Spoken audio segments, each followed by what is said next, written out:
अस्सलाम वालेकुम। अच्छा, आज ये हमारा नेक्स्ट क्वेश्चन है कंपनीज के ऊपर। थोड़ा सा डिटेल्ड क्वेश्चन है। May be this could be the last question going in companies, so let's do it really carefully. B Limited provides cleaning services to client offices and factories. The client provides their own cleaning materials. The trial balance of B Limited at 30th June 2023 are as follows. Point to be noted is that the year is ending on 30th June 2023, which means the year had started around like 1 July 2022। 1 July 2022 से ये जाता है 30th जून तक। Trial balance दिया हुआ इसने हमारे साल के एंड का, जिसमें इसने हमें रेवेन्यू दे दिया, क्योंकि कंपनीज का है तो थोड़ी सी कंपनीज के बारे में चीज़ें भी होंगी ट्रायल बैलेंस में।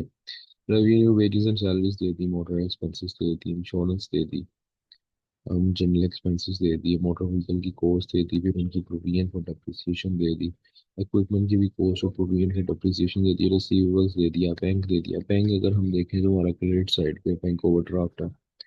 फिर ऑर्डिनरी शेयर कैपिटल दे दिया। ऑर्डिनरी शेयर कैपिटल हमेशा क्रेडिट पे होता है, क्योंकि इक्विटी होती है, कैपिटल होता है। तो ये 2000 के अपने ऑर्डिनरी शेयर्स इशू किए हुए हैं, ये उनकी वैल्यू है। और रिटेन अर्निंग्स दे दी जो पड़ी हुई है पिछले साल की। फिर डिविडेंड आपने कितना पे किया साल के दौरान, वो भी इसमें बता दिया। एडिशनल इंफॉर्मेशन में जाके देखें तो वो कहता है कि जो रेवेन्यू है 9240 का, it was received in advance. Advance है इसका मतलब ये प्रीपेड, और प्रीपेड जो होता है वो हमेशा से माइनस हो जाता है। तो ये प्रीपेड है, तो इसको हम माइनस कर देंगे इनकम स्टेटमेंट में से। इसको एंड में देखते हैं सेकंड एडजस्टमेंट को, which is the most typical adjustment of this question. फिर जनरल एक्सपेंसेस कह रहा है साल के एंड पे एक्रूड थे कितने के, 186 कितने, यानी कि जनरल एक्सपेंसेस एक्रूड थे 186 के, विच मीन्स कि जो अक्रूवल होता है वो आपकी इनकम स्टेटमेंट के अंदर हमेशा, सिंस इट्स अक्रूवल, तो ये ऐड हो जाएगा। उसके बाद डेप्रिसिएशन उसने कहा 25% पर एनम पे चार्ज करूंगा, रिड्यूसिंग बैलेंस मेथड है, ठीक है हो जाएगा। मोटर व्हीकल्स की बात कर रहे हैं, इक्विपमेंट पे simple straight line method 20% easy. कोई डिविडेंड्स आउटस्टैंडिंग नहीं है, मतलब ये नहीं है कि आपने कहा हो कि हम इतने डिविडेंड देंगे, अनाउंस किया हो, लेकिन अभी तक आपने पे ना किए हो। 1000 is to be transferred from the general to the general reserve from the retained earnings। साल के एंड पे 1000 ट्रांसफर करते हुए जनरल रिजर्व में से। पूरा क्वेश्चन निहायत आसान है, निहायत फ्री मार्क्स आ रहा है, फ्री मार्क्स है इसके क्वेश्चन के अंदर। अपार्ट फ्रॉम द फैक्ट कि कुछ बच्चे इस पॉइंट के लिए स्ट्रगल करेंगे। इसको आराम से डिटेल को आहिस्ते आहिस्ते पढ़ते हैं। ये कह रहे हैं इंश्योरेंस का जो चार्ज होता है ना वो 12 महीनों का होता है, यानी कि फॉर एग्जाम्पल ये इस तरह से होता है कि आपने 1 जनवरी को बैठे हुए हो ना, तो आपने अगर इंश्योरेंस के लिए पे करना है ना, तो आप सिर्फ 1 महीने या 10 दिन के लिए नहीं कर सकते, आपको पूरे साल के लिए करना पड़ता है एडवांस में। 12 महीनों का पहले से ही पे करना होता है। होती हैं एनुअल सब्सक्रिप्शन होती हैं, वो आपको हर चीज़, फॉर एग्जाम्पल हमको सॉफ्टवेयर बाय करते हैं, उनकी भी एनुअल सब्सक्रिप्शन होती है। तो हर चीज़ की जो एनुअल सब्सक्रिप्शन होती है वो एडवांस में पे करनी होती है। नेटफ्लिक्स की एग्जाम्पल देता हूँ, उनकी जो सब्सक्रिप्शन होती है वो भी एडवांस में ही पे करनी होती है। फैमिली वेरिएशन का फर्क आ सकता है, लेकिन इंश्योरेंस का उसमें कहा हुआ है कि 12 मंथ का चार्ज है। अभी 12 मंथ का चार्ज चलता है कब कब से कब है, जनवरी से दिसंबर चलता है, मई से फर तक चलता है, कब तक चलता है, इसने कहा कि ये चलता है 31 दिसंबर 2022। यानी कि ये कहना चाह रहा है कि जो आपका चार्ज होता है ना वो खत्म हो रहा है 12 महीनों का 31 दिसंबर 2022 को। इसका मतलब है कि ये चार्ज शुरू होता है 1 जनवरी को और खत्म होता है 31 दिसंबर को। नॉर्मल समझ। हमारा मसला आसान होता है कि हमारा भी साल इतना एंड होता है, लेकिन हमारा साल तो एंड हो रहा है किसी और तारीख को। खैर उसने कहा कि insurance charge for the 12 months to 31 December 2022 was 7200। कहता है कि जो इंश्योरेंस का चार्ज था ना 12 महीनों के लिए, जो कि खत्म हो गया 31 दिसंबर 2022 को, वो तो 72 है। इसको लिख लेते हैं।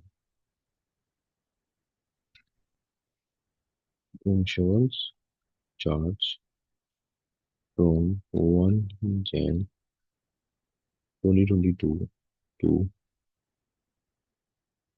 31 दिसंबर 2022। ये उसने कहा कितना, ये उसने कहा है कि ये था 7200। रोज है 2022 से लेके 31 दिसंबर 2022 तक पूरे साल का चार्ज कितना है, 7200। अगर हम इसको पर मंथ कैलकुलेट करें तो ये पर मंथ भी कैलकुलेट हो सकता है, मुश्किल नहीं है। तो पर मंथ कितना बना 12 महीनों में, तो पर मंथ कैलकुलेट करने के लिए हम करेंगे 7200 डिवाइडेड बाई 12, और इसका आंसर आ जाएगा $600। मतलब जनवरी 2022 से लेके 31 दिसंबर 2022 तक पर मंथ अगर हम पे हमें एनुअल करना था, लेकिन अगर हम अपनी कैलकुलेशन के लिए पर मंथ कैलकुलेट करना तो ये $600 बनता है। आगे चलते हैं। आगे वो कहता है and for the 12 months to 31 December 2023 it is 7440।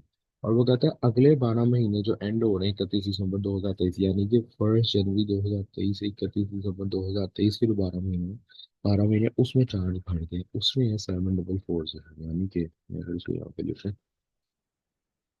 Insurance charge from 2023 to 1st January 2023 to this, sorry, 1st December 2023 is 7440। जिसकी अगर मैं इसका भी अगर मैं पर मंथ निकालूं 7440 डिवाइडेड बाई 12, तो ये कितना बन जाएगा? 240, आई गेस बन जाएगा $620।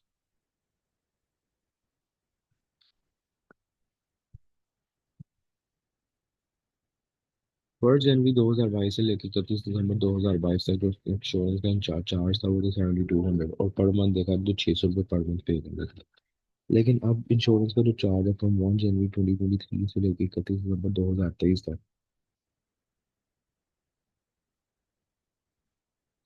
वो है 7440, यानी पर मंथ बन रहा है 620। अब इधर ही देखते हैं our year runs from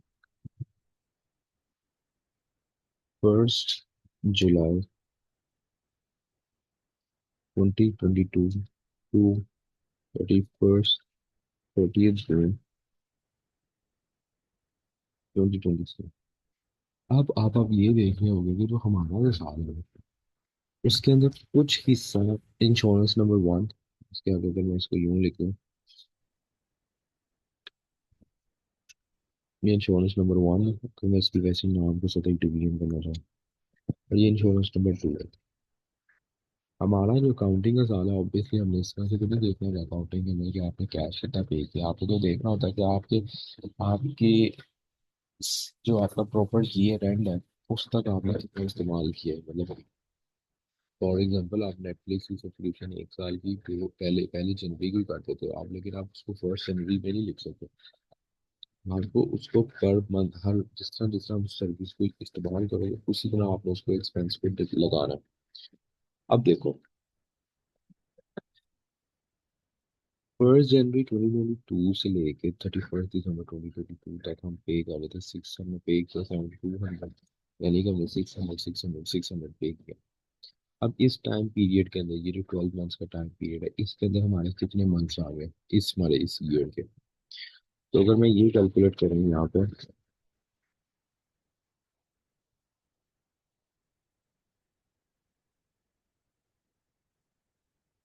forward year months in insurance one, तो इंश्योरेंस वन में जो हमने पे किया उसमें हमारे कितने ईयर आ रहे हैं?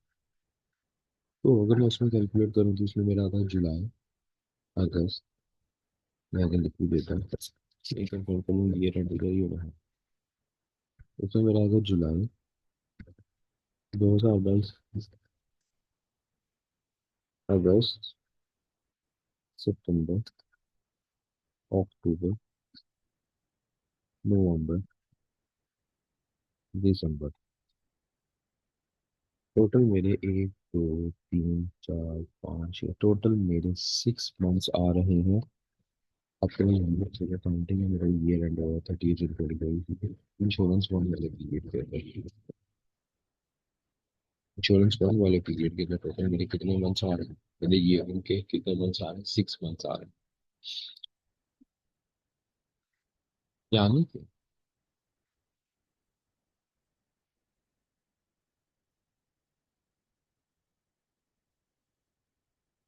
जब आप अपनी अकाउंटिंग कर रहे हो, जब आप पिछले साल के अपने अकाउंटिंग रिपोर्ट्स में लाए हो, जब आपको अपनी बात 2022 को, उसमें आपने क्या सारी $7200 की पेमेंट लिखी होगी कि नहीं लिखी होगी? जो आपका साल खत्म हो रहा है पिछला 2022 को, आपने तो पेमेंट की है 31 दिसंबर 2022 तक की। अभी हम पिछले साल की बातें करें, पिछले साल की बातें भी करेंगे। ये थोड़ा सा कॉम्प्लेक्स है, प्रॉपर अप्रूवल और उसका प्रोसेस है। पेमेंट आ जाए तो ठीक है, अगर ना आए तो इससे फायदा क्वेश्चन करेंगे। देखा जाए तो 30 जून 2022 के अंदर क्या हम पूरी 7200 की पेमेंट करेंगे? नहीं, क्योंकि 7200 की पेमेंट का स्पाइन की लटक जाता है 30 दिसंबर 2022 तक। यानी कि हमें 6 महीने की एडवांस पेमेंट कर दी थी 2022 में भी, क्योंकि हमारा साल खत्म होता है 30 जून 2022 को, और हमने पेमेंट की थी 31 दिसंबर 2022 तक। यानी कि 30 जून 2022 को भी हमने एडवांस पेमेंट की थी 6 महीनों की। 6 महीनों की हमने एडवांस पेमेंट की थी। अब जो एडवांस पेमेंट होती है वो हमेशा प्रीपेड होती है, और प्रीपेड होती है वो माइनस हो जाती है। लेकिन वो माइनस हुई होगी किस इनकम स्टेटमेंट से? वो 2022 के इनकम स्टेटमेंट में से माइनस हुई होगी। इसी तरह से मैं एक भी बता देता हूँ। अगर आपके पास ओपनिंग प्रीपेड आ जाए, यानी पिछले साल का प्रीपेड आ जाए, उसको हम कहते हैं ओपनिंग प्रीपेड। तो ये माइनस नहीं होता, ये ऐड होता है।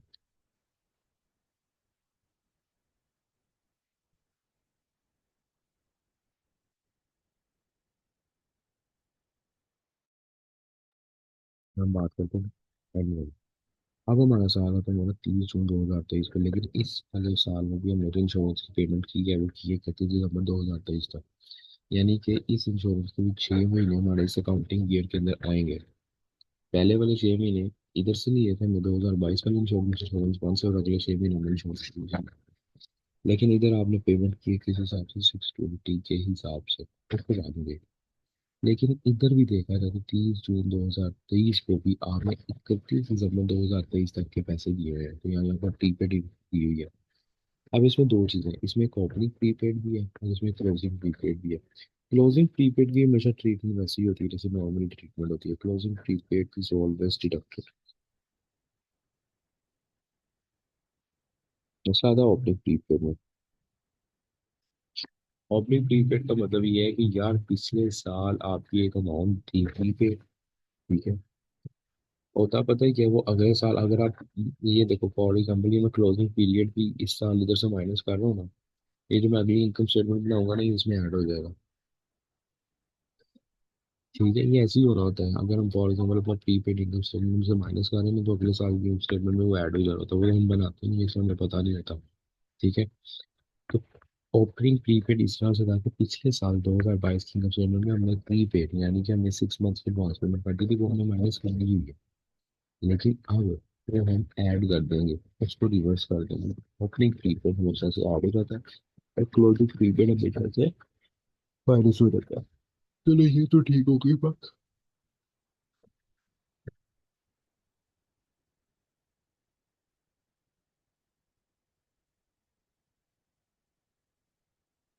एक इसका तरीका ये था, वो कैसे तरीका बनेगा इसका, फिर मैं बताता हूँ।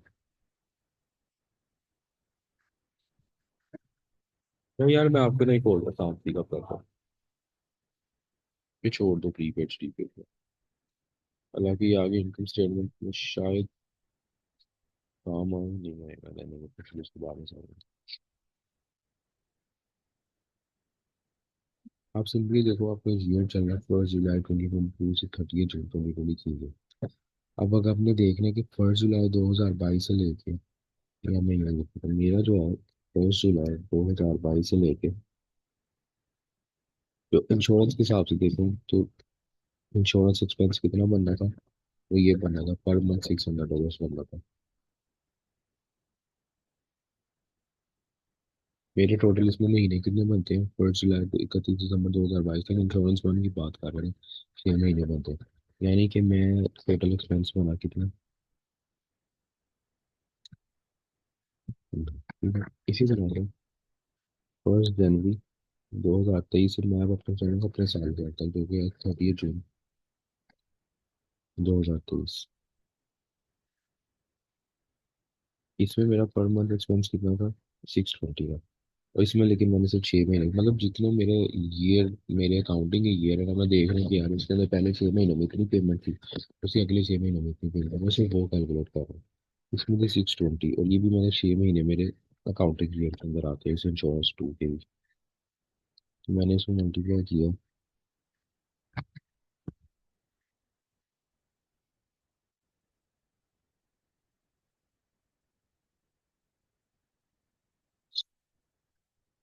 620 से, और ये मेरे पास आ गया 3720। इन दोनों को ऐड कर दूंगा, ये मेरी इंश्योरेंस की पेमेंट बन जाएगी।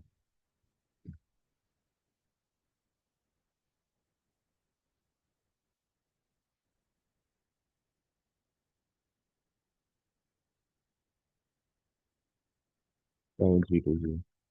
6 महीने उस इंश्योरेंस वन में से ले लिए, 6 महीने इस इंश्योरेंस टू में से ले लिए।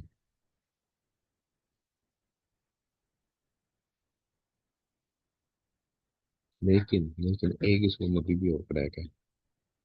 वो एक आपने इंश्योरेंस पे की हुई है 11040।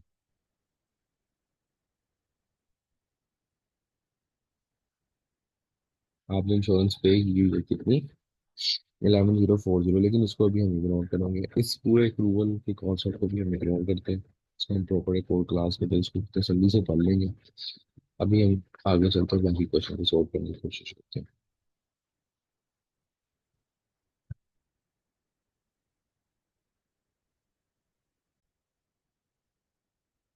ये तो हम इसका मंथ्स का हिसाब लगा के कैलकुलेट किया, तो हम अपनी अकाउंटिंग के अंदर इसको रिकॉर्ड करेंगे। बल्कि हमारी 7320 थी जो हमने रिकॉर्ड करनी है, लेकिन हमने पे 11040 किया हुआ है, किसी और तरीके से पे किया होगा, वो हम रिकॉर्ड नहीं करेंगे। क्योंकि अकाउंटिंग तो चलती है ना इस कॉन्सेप्ट के हिसाब से कि आपको एक्चुअली में पैसे बनते हैं कितने थे, ना कि आपने पे कितने किए, तो बनते हो आपके 7320 से। अच्छा एनीवे, अब हम इसकी इनकम स्टेटमेंट में आकर इसको जल्दी से खत्म करने की कोशिश करते हैं।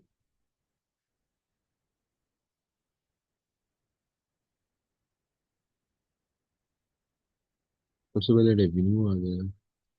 रेवेन्यू आ जाएगा 135040, लेकिन उसके अंदर एक मसला था कि ये प्रीपेड था 9240, से तो माइनस कर देंगे।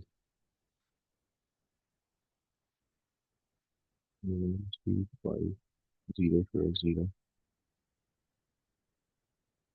माइनस कर देंगे इसमें से कितना? 9240। ठीक होगा।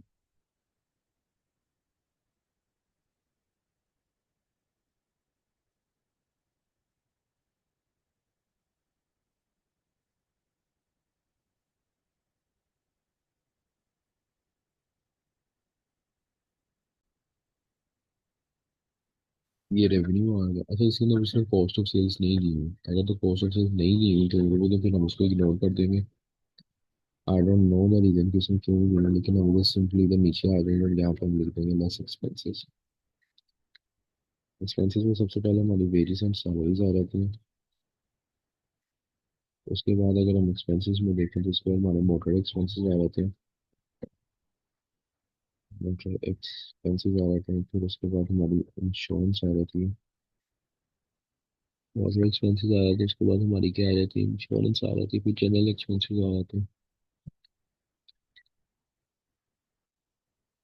जनरल एक्सपेंसेस के बारे में उसमें कुछ लिखा था कि वो एक्रूड है, कितने 186 के। तो 12780 जीरो में प्लस कर देंगे 186, ठीक हो गया। फिर डेप्रिसिएशन आएगी, दैट्स ऑल। अब बाकी चीजें इससे लिखना शुरू कर देता हूँ। वेजेस एंड सैलरीज कितनी है? 72,000। 72,000। मोटर एक्सपेंसेस कितने हैं? 9,220। उसके बाद इंश्योरेंस कितनी? इंश्योरेंस हमने ये कैलकुलेट किया 7320। उसके बाद जनरल एक्सपेंसेस को अगर हम देखें तो ये हमारे बन जाएंगे 12780 में 186 ऐड करना है हमने।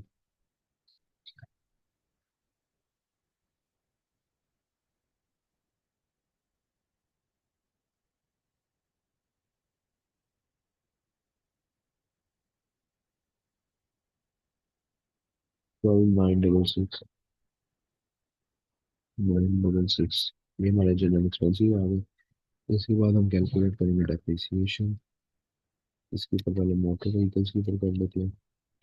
इसमें से ज़्यादा को डेप्रिसिएशन कैलकुलेट हो रही है हमारी, क्या कहते हैं, रिड्यूसिंग बैलेंस मेथड, जो कि 25% रेट है। तो पहले हम पकड़ेंगे कोई कोस्ट जो कि 42,000, उसमें से माइनस करेंगे प्रीमियम से डेप्रिसिएशन जो अभी तक हुई हुई है सारी, 42,000 माइनस 16,500 इंटू 25%। इसके बाद हम डेप्रिसिएशन कैलकुलेट करेंगे इक्विपमेंट के ऊपर। इक्विपमेंट के ऊपर डेप्रिसिएशन आसान है क्योंकि वो स्ट्रेट लाइन मेथड में रेट है 20% और इक्विपमेंट की कॉस्ट है 5,000। तो सिंपली 5,000 को हम मल्टीप्लाई करेंगे 20% से। ये हमारी डेप्रिसिएशन भी हो गई। उसके बाद दैट्स ऑल, बस ये एक्सपेंसेस हैं। इनको अब हम कैलकुलेट करके प्रॉफिट निकाल लेते हैं अपना जल्दी से। सबसे पहले रेवेन्यू निकाला तो 135040 माइनस 9240,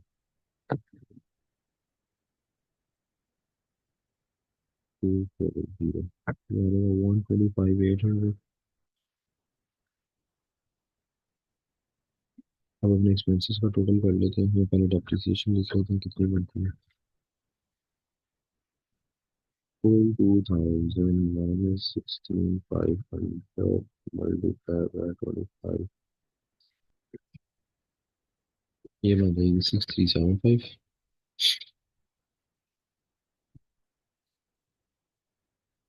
तो 5,000 का 20% में सिंपली ये आ जाएगा 1,000। 1,000।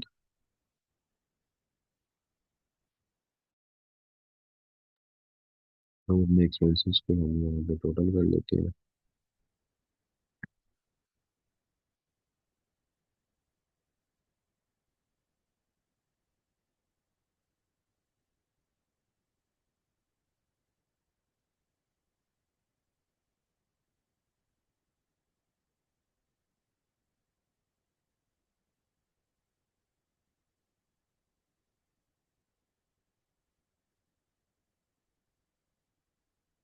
फिर मैं कर देता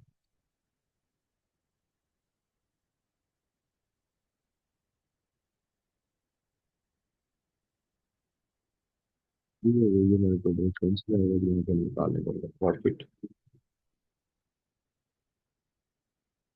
टोटल ये पहले तो प्रॉफिट फॉर द ईयर हम इस तरह से निकालेंगे, इसको माइनस कर देंगे 125,800, 16,319 आ जाएगा। 16,319, ठीक है। ये बड़ी आसान सी इंश्योरेंस का थोड़ा सा रोला है, वो इतना आसान तरीके से समझा दिया। अब हम कह रहे statement of changes in equity बना देंगे। है आसान 5 नंबर मुफ्त के। सबसे पहले तो देखो शुरू की ट्रायल बैलेंस में क्या क्या बैलेंस लिखे हैं। ऑर्डिनरी शेयर कैपिटल कितना लिखा हुआ है, 10,000 का। नीचे जाओ और बनाना, एक कैच है इसके अंदर। अब ये सिर्फ मैंने भी देखो, मैं भी क्रैक के अंदर आ रहा हूँ। हम बना रहे हैं ईयर एंडेड 30 जून 2023 का। ऊपर बैलेंसेस कौन से आ रहे हैं, 1 जुलाई 2022 को, और नीचे बैलेंसेस आ रहे हैं 30 जून 2023 को। मैं एक बार बस इसको मार्केट से कंफर्म कर लूँ।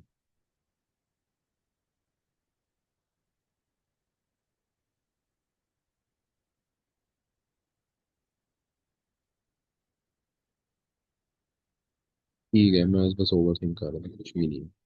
तो हम बैलेंसेस कितना शुरू करते हैं। ऑर्डिनरी शेयर कैपिटल का बैलेंस उसने कितना दिया हुआ, 10,000।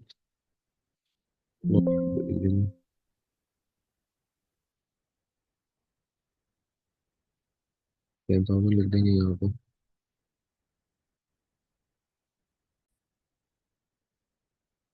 तो हम सिंपली यहाँ पे बैलेंसेस अपने लिखते जाएंगे। हमने ऑर्डिनरी शेयर कैपिटल का लिख दिया, फिर हम यहाँ से देखेंगे जनरल रिजर्व में कितने थे। जनरल रिजर्व में पड़े थे 2,000। हम यहाँ पे जाएंगे और सिंपली कॉपी पेस्ट करके लिख देंगे 2,000। उसके बाद हमारे पास आती है इधर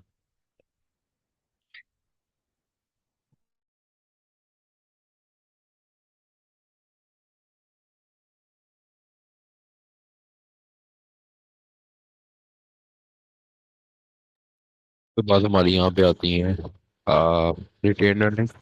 और रिटेन अर्निंग्स हमारी हैं 13490। तो हम नीचे जाएंगे और सिंपली यहाँ पे भी कॉपी पेस्ट कर देंगे, कितना 13490। अब हमने देखना है कि साल के दौरान क्या क्या चेंजेस हुए हैं। सबसे पहले तो आपने जो प्रॉफिट कैलकुलेट किया होता है ना, ये आपने लिखना होता है। ये बेसिक सी चीज़ है, इसको बोलना नहीं है क्योंकि ये एक्सप्लिसिटली कहीं पे लिखा नहीं होता। ये ऑब्वियस होता है कि प्रॉफिट फॉर द ईयर हमेशा रिटेन अर्निंग्स में जाके ऐड होता है। कितना था प्रॉफिट? हमारा प्रॉफिट था 16319। तो हम इधर जाएंगे, यहाँ पे लिख देंगे 16319। अब दो चीज़ें मुझे नज़र आ रही हैं, एक हमने डिविडेंड पे किया था।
All right. तो हमारी हमने क्या किया था, डिविडेंड पे किया था, वो यहाँ पे उसमें हमें लिखा होगा, ये लिखा हुआ dividend paid on ordinary share, कितना 4800 का। तो अब हम नीचे जाएंगे,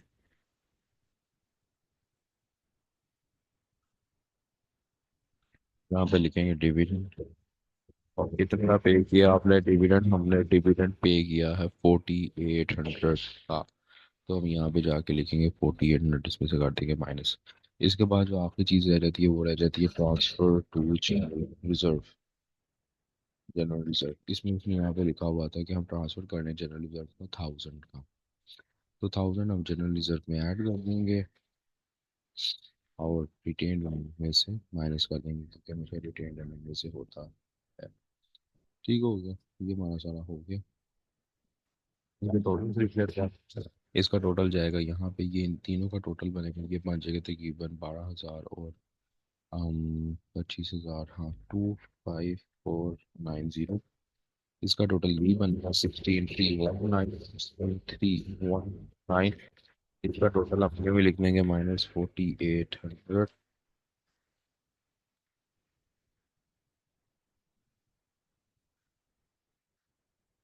4800। इसके बाद इसका कोई टोटल नहीं आएगा क्योंकि प्लस हो गए साथ ही माइनस हो रहा है। अब इन सब का टोटल यहाँ पे लिखेंगे 10,000। इसका यहाँ पे लिखेंगे 3,000।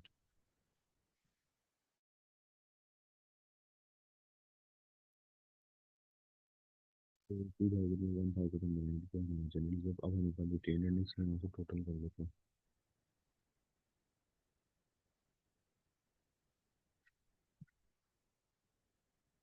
18,490 प्लस 16,399 माइनस 4,800 माइनस 1000, ये बन जाएगा 24,009।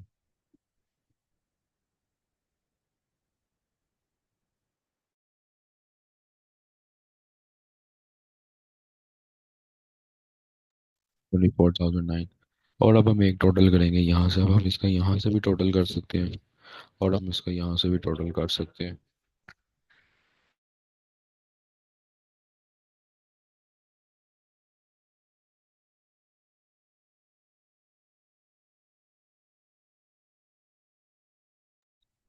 तो यहाँ से भी टोटल करेंगे, आंसर सेम ही आएगा। मैं भी इसको नहीं कर रहा, ज़रा टाइम की शॉर्टेज की वजह से।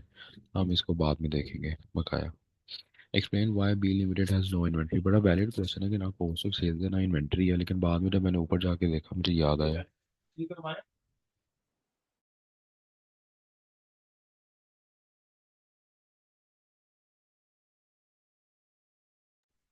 तो अगर हम इसको ऊपर जाके देखें, तो it has stated that P limited provides cleaning services to client office and package. ये सर्विस बिजनेस है, ये सर्विस प्रोवाइड कर रहा है, तो इसको कोई इन्वेंट्री रखने की ज़रूरत ही नहीं है। इसलिए सर्विस बिजनेस की कोई कॉस्ट ऑफ सेल भी नहीं होती, क्योंकि उसने सिर्फ सर्विस प्रोवाइड करनी होती है। इसी तरह सर्विस बिजनेस का फिर कोई ग्रॉस प्रॉफिट भी नहीं होता।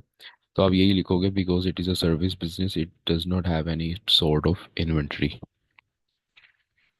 उसके बाद अगर हम मजीद आके नीचे लिखें, वो कहता है B limited does not require a provision for doubtful debt. क्या रीजन है कि B limited does not require a provision for doubtful date?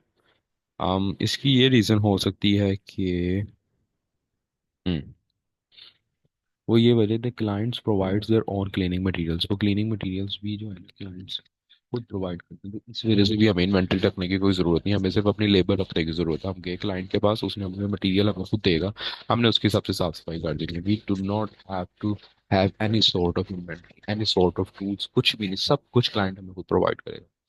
फिर प्रोविजन फॉर डाउटफुल डेट्स की इसलिए ज़रूरत नहीं है क्योंकि ये वन टाइम बिजनेस होता है। आपने एक बंदे की, क्लाइंट की बिल्डिंग की क्लीनिंग की, अब वो आपको ये नहीं कहेगा कि मैं आपको 2 महीने बाद पैसे पे करूंगा, वो आपको फौरन पे कर देगा, क्योंकि ये एक सर्विस टाइप बिजनेस है, इसमें क्रेडिट नहीं होता, आपको फौरन पैसे मिल जाते हैं। जब आपको फौरन पैसे मिल जाते हैं तो आपको किसी प्रोविजन फॉर डाउटफुल डेट की जरूरत भी नहीं होती।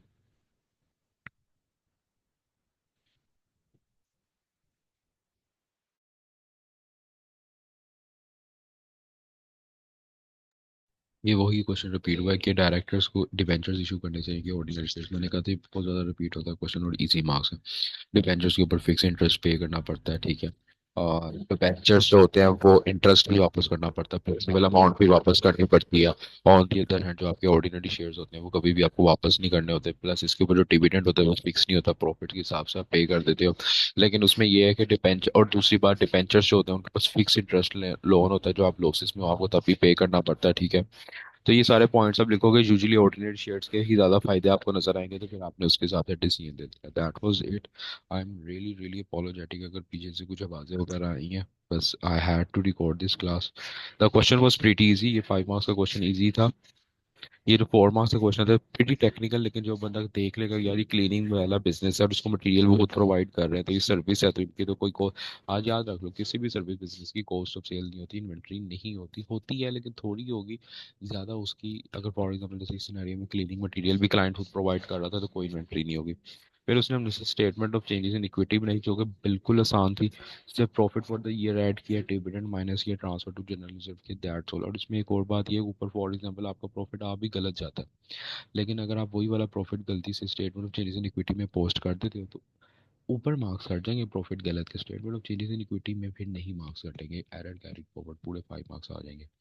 फिर इसके ऊपर हमारी जो इनकम स्टेटमेंट थी, इनकम स्टेटमेंट भी बहुत आसान थी, उसके अंदर सिर्फ मसला था एक इंश्योरेंस वाले पॉइंट पर। अगर इंश्योरेंस वाला पॉइंट बच्चा गलत कर भी देता है, चलो कुछ ना कुछ तो वर्किंग करता है ना, 2 मार्क्स भी होगा तो 1 मार्क्स तो इंश्योरेंस का आ ही जाना था। तो ये क्वेश्चन ओवरऑल प्रीटी आसान था, और कंपनी के क्वेश्चन आसान ही होते हैं, थोड़ा टॉपिक भरा है इसलिए वो थोड़ा इजी टेस्टिंग ही करता है। इसके बाद अब हमारा बस एक चैप्टर रह गया, दैट इज एनपी, और उसके बाद हमारा 95% अकाउंटिंग का सिलेबस कंप्लीट हो जाएगा।